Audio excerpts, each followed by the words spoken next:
안녕하세요. 아침의 광장 손지민입니다. 대구 중앙로 대중교통 전용지구가 지정된 지 14년 만에 일부 구간이 해제됐습니다. 버스만 다녔던 중앙로에 일반 차량도 통행할 수 있게 되자 상인들과 운전자, 보행자들의 반응이 조금씩 다른 것 같습니다. 오늘 두 기자의 시선 100대 1000에서 대중교통 전용지구 해제를 바라보는 기대와 우려를 짚어보고요. 현장 리포트에선 생물 테러 대비 대응 훈련 소개합니다.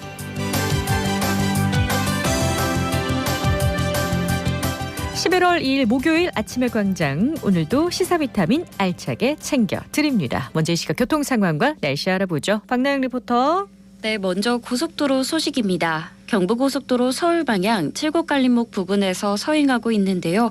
이 구간 안개가 끼어 있어 추돌 사고에 주의해야겠습니다. 중앙고속도로 춘천 방향 동명동호 부근 120km 지점에서 다부터널 125km 지점까지 5km 정도 밀리고 있고, 중부 내륙지선 현풍 방향 오포갈림목 부근 1, 2차로 따라 원활하지 못한 흐름 보이고 있습니다. 이어서 시내도로입니다. 동대구로 벤처밸리 내거리에서 동대구역 내거리 방향 대구 상공회의소 맞은편 4, 5차로에서 승용차 추돌 사고 발생했고, 달구벌대로 내당역 내거리에서 방곡의 내거리 방향 방곡의 내거리 200m 못 간 지점 가장자리 차로에 대형버스 고장으로 정차 중입니다. 이 구간 지나실 때 유의하시기 바랍니다. 호국로 9구터널에서 도곡 내거리 방향 속도 줄이며 지나고 있습니다. 마지막으로 날씨입니다. 오늘 대구와 경북 지역 맑은 가운데 낮에는 기온이 28도까지 올라 조금 덥겠습니다. 일교차는 15도 안팎으로 크겠는데요. 아침 저녁으로는 따뜻하게 입으시기 바랍니다. 기온차가 크다 보니 안개도 짙게 끼겠는데요. 가시거리가 200m 미만으로 짧아지는 곳도 있겠습니다. 오늘 미세먼지 농도는 보통 수준이며 낮 최고 기온은 22도에서 28도입니다. 현재 대구의 기온은 14.3도, 습도는 89%입니다. 지금까지 박나영이었습니다.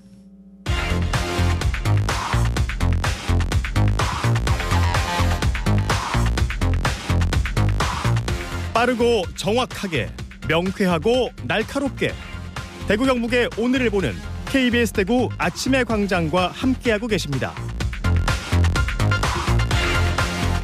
네, 대구 경북의 조간 브리핑으로 이어갑니다. 오늘 아침 뉴스 매일신문 김윤기 기자 나오셨어요. 안녕하세요. 예, 안녕하십니까. 네, 첫 소식 볼까요? 예, 정부가 지방 소멸에 대응하고자 이른바 4대 특구 정책을 추진한다고 어제 밝혔습니다. 어제 대통령 직속 지방시대위원회가 2027년까지 5개년 계획 형태로 내놓은 이번 안은 국무회의 심의를 거쳐 확정됐습니다.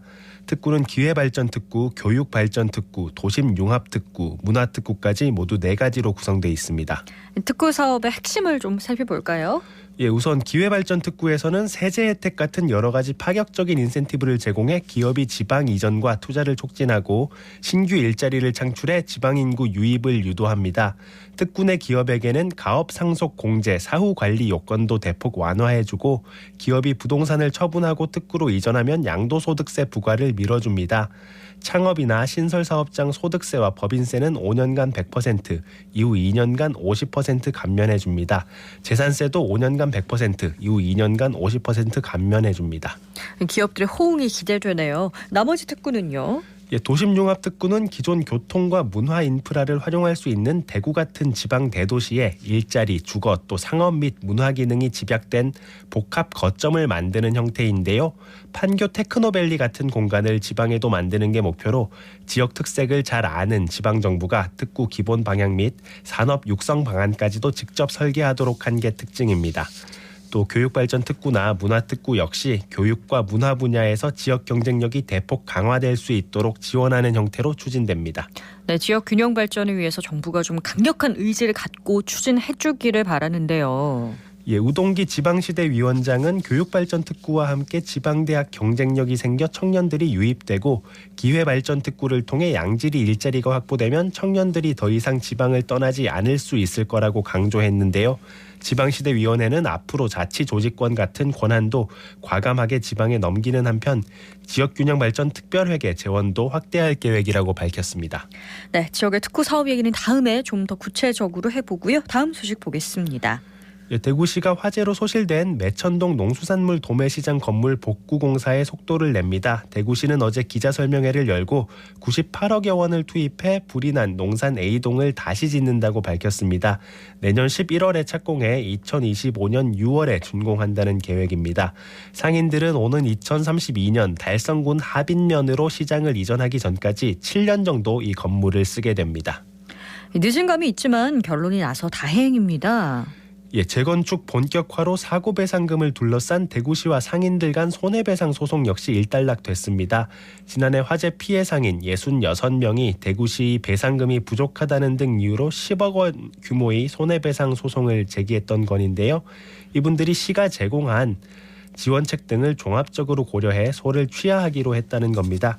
대구시도 공사를 빠르게 추진하는 데 더해 시설물 개보수, 환경 개선 사업 같이 추가적인 지원책까지 마련하기로 했습니다. 네, 다음 소식도 전해주시죠. 이달 말부터 대구 시내에서 대여하는 전동 킥보드나 전기 자전거 같은 PM, 즉 개인형 이동장치 최고 속도가 시속 25km에서 시속 20km로 5km 하향 조정됩니다.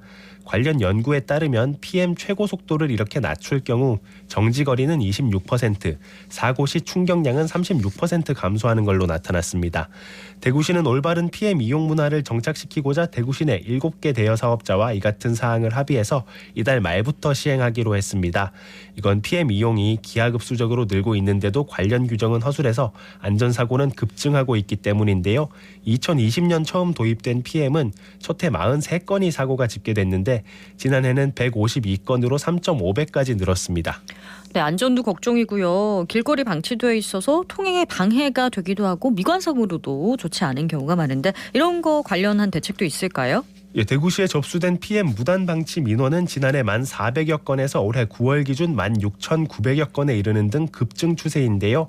장치 반납이 불가한 구역을 대거 설정합니다. 반납 불가 구역은 도시철도 역사 입구 3m 이내와 버스 승강장, 중학교, 고등학교 정문같이 민원이 잦은 장소 6천여 곳입니다.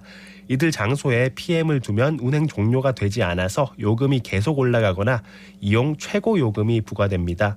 또 청소년들이 무면허 운전 예방을 위해서 대구 시내 모든 중학교와 고등학교 인근에서는 PM을 빌릴 수도 없게 합니다. 이 개선 효과를 기대해 보고요. 마지막 소식 보죠. 여성 화장실에서의 강력범죄 예방을 위해 비상벨 설치가 의무화됐는데요. 실제 설치 비율은 절반에도 못 미치는 걸로 나타났습니다. 여성가족부 자료에 따르면 대구 시내 공중 화장실 비상벨 설치 개수는 375개로 설치 대상인 886개의 42.4%에 불과했습니다. 전국 설치 비율은 46%였는데 3%포인트 정도 더 낮은 수치였습니다. 네, 오늘 아침 뉴스 여기까지 듣겠습니다. 매일신문 김윤기 기자였습니다. 고맙습니다. 감사합니다. 안녕하세요. 저는 대구에서 베리어 프리 콘텐츠를 제작하고 있는 베리어 프리 콘텐츠 제작자 박유진이라고 합니다. 베리어 프리는 OTT들 보시면은 밑에 자막 선택이라던가 음성 해설 선택 이런 게 있어요. 유튜브도 그렇고 자막 또는 음성으로 해설되는 이런 작업들을 베리어 프리 콘텐츠 해설 작업이라고 합니다. 저는 처음에 영화를 너무 좋아해서 영화 쪽에 일을 하기도 했었는데요. 영화를 우연히 베리어 프리 작업을 할 기회를 얻게 됐어요. 그 과정이 저에겐 신선한 충격으로 다가왔어요. 제가 좋아하는 이 영화를 즐기지 못하는 사람도 있었구나라는 걸 그때 처음 알았고, 우리가 이렇게 당연하게 즐기는 영화라는 취미를 모두가 즐겼으면 좋겠다라는 생각에서 작업을 시작하게 되었는데, 그 당시에는 단순히 제가 워크숍을 듣고 이제 수료장을 작업하는 것에서 그쳤다면 계속 해보고 싶다고 생각을 했어요. 저희만의 베리어 프리 해설 스타일을 구축을 해나가서 그렇게 스타일을 여러 개를 선택을 하실 때 하나의 선택이 될 수 있도록 그렇게 작업을 해나가고 있습니다. 목표라고 하면은 베리어 프리가 아직까지는 많은 분들에게 좀 생소한데요. 저는 이 베리어 프리가 선택이 아니라 당연한 것으로 모든 사람들에게 여겨지도록 앞으로도 베리어 프리 콘텐츠를 열심히 제작해 나가고 싶습니다.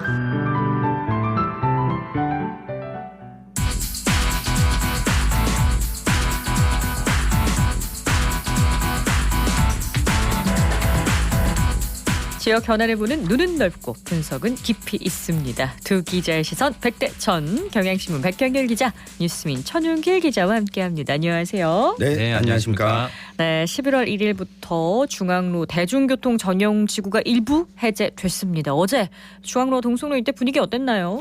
네, 저도 이 길을 차를 몰고 가봤는데요. 네. 이 자연스럽게 이 직진이 아니라 우회전 신호를 받았거든요. 네. 아마 앞에 있는 다른 차들도 비슷했던 것 같은데 아직까지 인지하지 못한 분들이 많았던 것 같습니다.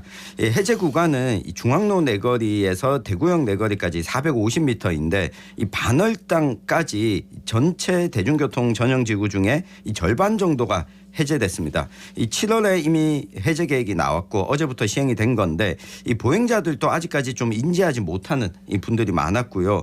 해제 구역과 유지 구역의 상인들의 이 반응도 좀 엇갈렸던 것 같습니다. 일단 뭐 상인들과 차량 운전자들 같은 경우는 좀 긍정적인 반응이 많은 것 같아요. 앞으로 이쪽 근처 다니기는 좀 수월할 것 같다. 통행이 가능해진 만큼 이용하는 사람이 많아질 것 같다. 뭐 이런 기대가 있었는데 반면 보행자들은 좀 우려하는 목소리가 있었습니다. 여기가 아시겠지만 왕복 2차로밖에 안 됩니다. 일반 차량 통행으로 출퇴근 시간에 또 교통체증이 발생을 하고 불법 주정차도 늘 수 있기 때문에 뭐 이런 좀 사고 우려도 있을 수 있다. 뭐 이런 건데요. 실제 시내버스가 이제 멈추잖아요, 정거장에. 네? 멈추면 이제 다른 차량들이 불법 추월하는 모습도 이제 보이기도 했거든요. 2차선밖에 안 되는데요? 그렇습니다. 이제 횡단하는 사람이 좀 많기 때문에 사고가 좀 우려된다는 이런 목소리가 있습니다. 그렇습니다. 대중교통 전용지구 같은 경우는 대구가 전국에서 가장 먼저 지정을 해서 자랑을 했던 정책인데 해제가 찬반이 갈려왔습니다. 두 분 생각은 어떤가요? 네, 시대에 역행한다. 좀 반대하는 입장인데요. 네. 우리나라 최초의 대중교통 전용지구 2009년 12월 1일부터 운영을 했는데 이 당초 왕복 4차선 도로를 2차선으로 줄여서 이 시내버스만 들어올 수 있게 했고 이 보행자 공간은 이전보다 2배 정도 늘어났었습니다. 이 당시 사업을 강하게 밀고 나갔던 이유가 지금 보면 좀 아이러니한데요. 도심 상업지구의 활성화였습니다. 그리고 이 쾌적한 보행자 공간 확보와 네. 이 대중교통의 원활한 운행 확보였는데 실제로 유동인구와 시내버스 이용객이 증가했고 이 보행 환경도 개선됐다는 긍정적인 평가가 많았었습니다.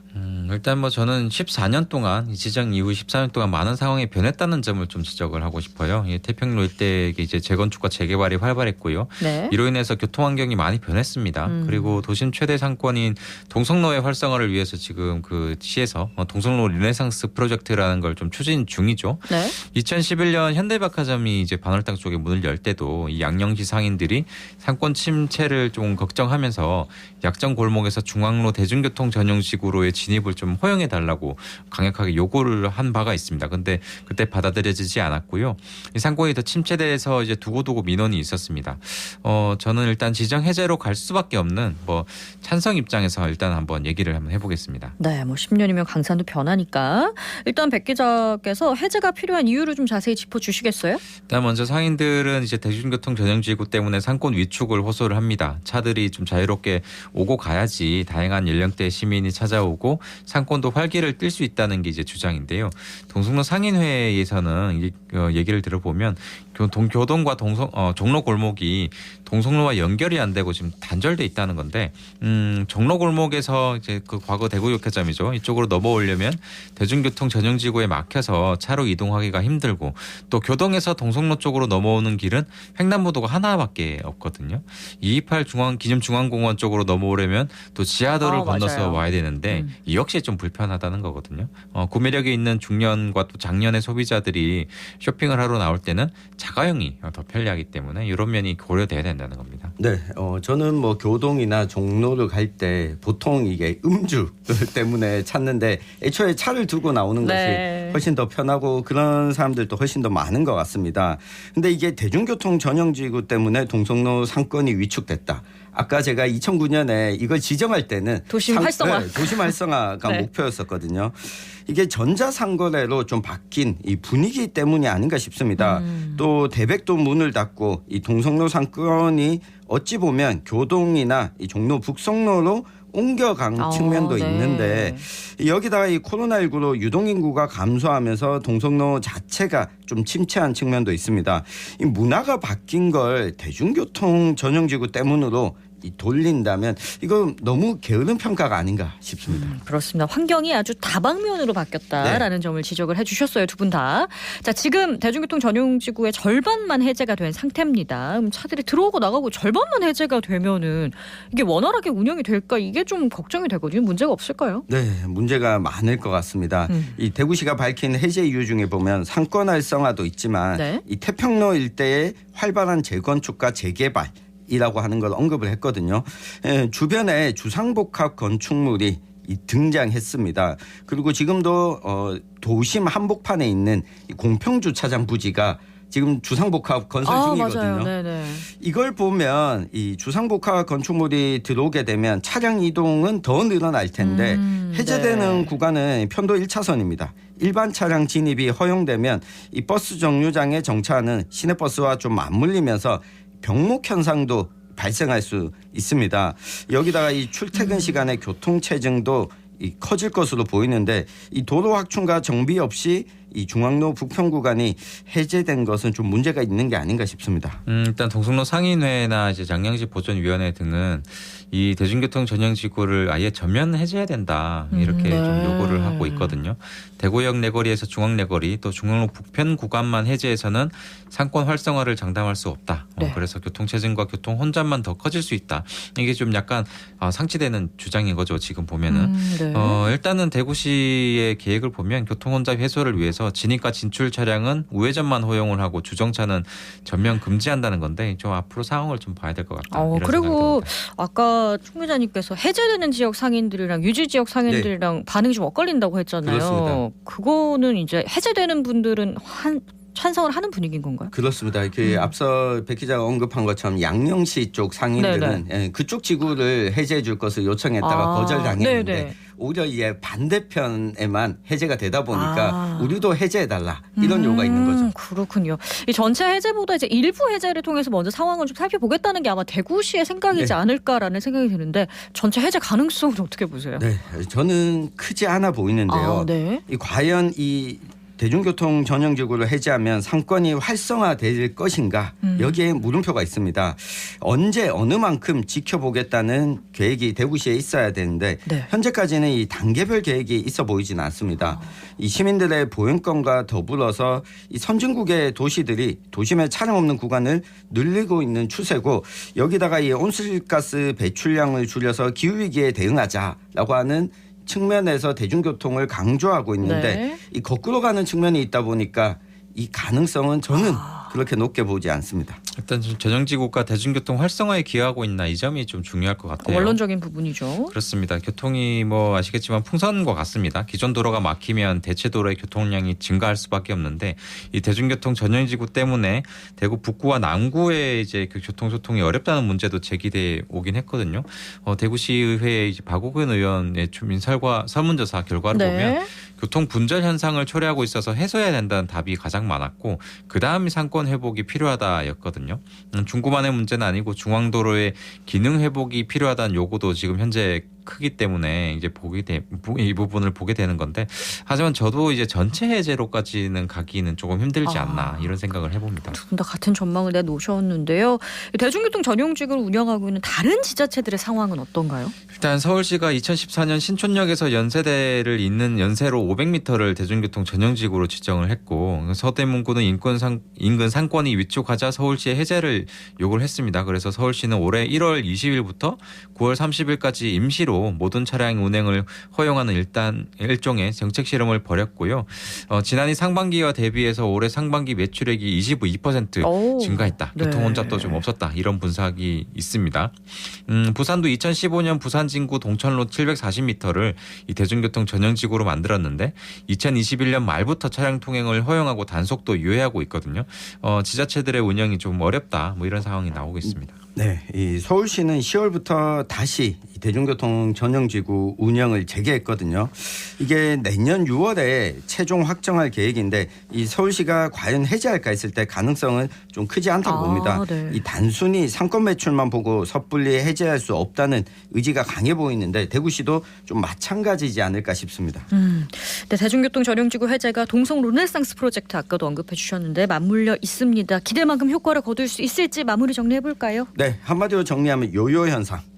다이어트하면서 다시 음식을 많이 먹으면 말짱 도루묵인데 지금 위가 줄어든 상태에서 음식을 많이 먹게 되는 꼴이거든요.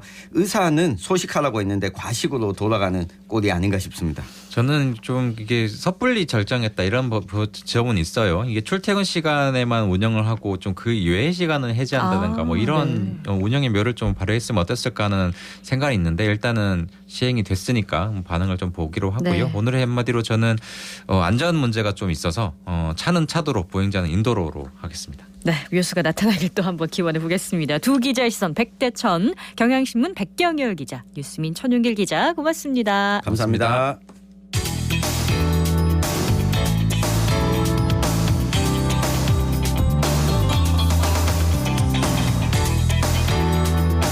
네, 지난 7월 전국에서 무차별적으로 일어난 테러 의심 우편물 사건 기억하시죠? 조사 결과 모두 음성으로 확인이 됐지만 시민들의 걱정과 두려움은 아주 컸습니다. 대구에서 생물 테러 대비와 대응 훈련이 어제 열렸다고 해서요. 윤강 리포터가 현장 다녀왔죠. 어서 오세요. 네, 안녕하세요. 저는 어제 오후 대구 서구 보건소에 다녀왔습니다. 이 생물 테러는 바이러스나 독소 등을 고의로 살포해 사람을 살상하거나 질병을 일으키는 행위를 말하는데요. 이러한 테러가 발생하면 시민들은 공포심에 휩싸일 수밖에 없습니다. 이번 대응훈련은 초동 대응 요원과 소방, 경찰 등 유관기관 관계자 약 30명이 참여한 소규모 훈련이었는데요.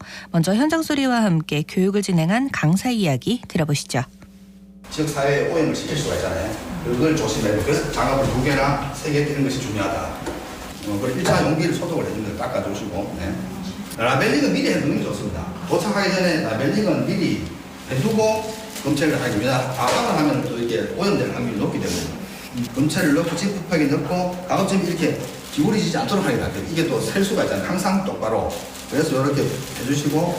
대구광역시 보건환경연구원 신종감염병 과장입니다. 생물 테러가 일어났을 때 대응하는 방법에 대해서 오늘 강의를 했습니다. 현장에서 9종의 그 생물 테러 물질들을 분석하는 방법하고 생물 테러 물질을 운송하는 과정에 대해서 교육을 했습니다. 실제적으로 이제 생물 테러가 일어났을 때 당황하지 않고 보건직 공무원 또는 경찰, 소방이 합심해서 우리 시민 안전을 보호하기 위해서 하는 것이라고 보면 되겠습니다. 생물 테러 인사할 때 차분히 하시고 그게 이제 생물 테러가 아닐 확률이 굉장히 높습니다. 그럼에도 불구하고 공무원들이 하는 일들을 협조를 잘해 주셔야 됩니다. 현장에 채취하는 과정에 뛰어든다거나 펜스를 지났는데 그거를 무너뜨리고 들어온다든지 그런 것만 주의해 주시면 전 공무원들이 합심해서 우리 시민들이 그 생물 테러로부터 안전하게 할 수 있도록 최선을 다하도록 하겠습니다.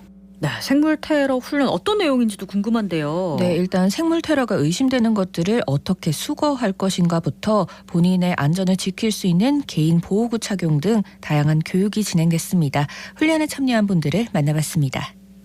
제가 실제 출동해본 경험이 없어서 다중 탐지 키트 사용법이라든지 실제로 어떻게 현장 대응을 하는지 잘 접할 기회가 없었는데 이번 교육으로 키트 사용법이나 현장에서 기본적으로 해야 하는 과정들을 알고 있었지만 새로 다시 숙지하고 상기할 수 있는 기회가 돼서 많은 도움이 되었습니다. 생물화학적 테러 말고도 차량 돌진이나 흉기, 드론 등의 다양한 방법들로 시민들의 안전을 위협할 수 없도록 다양한 상황의 시나리오를 훈련해서 유사시에 대응 가능하도록 많은 노력을 기울이겠습니다. 저도 이제 보건소에 근무한 지 횟수로는 이제 5년 차에 곧 접어드는데 아직까지 생물 테러 관련해서 직접 겪어본 적은 없는 것 같습니다. 사실 보호복도 종류가 참 많은데 그림으로 봤을 때는 영상으로 봤을 때는 전혀 감이 안 왔는데 직접 이제 차기를 해보고 배우니까 실제 상황에서 조금 더 신속하게 대응을 할 수 있을 거라는 자신감도 생기는 것 같습니다. 생물 테러가 발생했을 때 저희가 보호복 착용하는 종류가 레벨 A가 레벨 C 이 두 종류를 저희가 이제 강의를 들으면서 직접 시범 착용을 해봤는데, 레벨 D 같은 경우에는 사실 코로나 때 익숙하게 많이 입고 착용이랑 이제 탈의가 사실 쉬운 편에 속해서 그 부분은 어려운 게 없었는데, 레벨 A가 레벨 C를 직접 착용을 해보니까 생각보다 너무 복잡하고 어려웠고, 얼마 전에 이제 대만에서 정체불명의 택배가 이제 배송이 되면서 실제로 저희가 직접 출동도 했었고 했던 상황이 있었는데, 생물 테러 교육을 이제 미리 받음으로써 신속하게 대응 체계를 구축하고 또 두려움 없이 대처할 수 있을 거라고 생각됩니다. 네, 이렇게 훈련을 받아서 신속하게 대응하는 게 가장 중요하겠죠. 네, 그렇습니다. 생물 테러에 대한 경각심이 높아진 만큼 추후 시민들도 함께하는 생물 테러 대비와 대응 훈련도 진행한다고 합니다. 담당자의 이야기입니다. 안녕하십니까. 저는 서구보건소 감염예방팀장 박재경입니다. 이번 훈련은 생물 테러 발생 시 신속하고 효과적으로 대응할 수 있는 능력을 배양하는 훈련으로 보건소와 소방, 경찰 등 유관기관이 함께 참여하여 기본 이론 교육 및 독소 다중 탐지 키트 사용법, 개인 보호구 착탈의법 등 실습형 교육으로 진행되는 훈련입니다. 생물 테러는 바이러스나 세균, 독소 등을 사용하여 사회 혼란을 일으키고 사람에게 전염성 질병을 일으켜 막대한 피해를 일으킬 수 있는 큰 위협이며, 이에 대한 대비가 무엇보다 중요하다고 할 수 있습니다. 실제 생물 테러가 발생했던 적은 없으나 언론에서도 많이 접해 보셨겠지만, 올 7월경 대구 경북 및 전국적으로 대만발 독곡물로 의심되는 우편물이 발송되는 사건이 있었으며, 다행히 테러 의심 물질은 발견되지 않았지만 전 국민에게 큰 혼란과 두려움을 느끼게 했던 사건이 있었습니다. 생물 테러 의심 증상으로는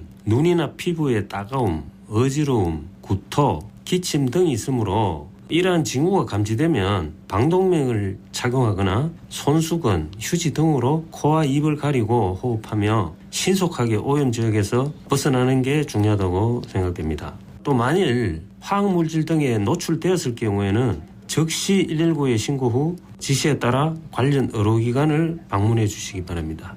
네, 생물 테러가 의심됐을 때는 즉시 112나 119로 신고하면 되는데요. 이런 모의 훈련과 교육의 기회가 더 많아지길 바랍니다. 네, 유광 리포터 고맙습니다. 고맙습니다. 네, 오늘 아침의 광장이 준비한 소식은 여기까지입니다. 오늘도 고맙습니다.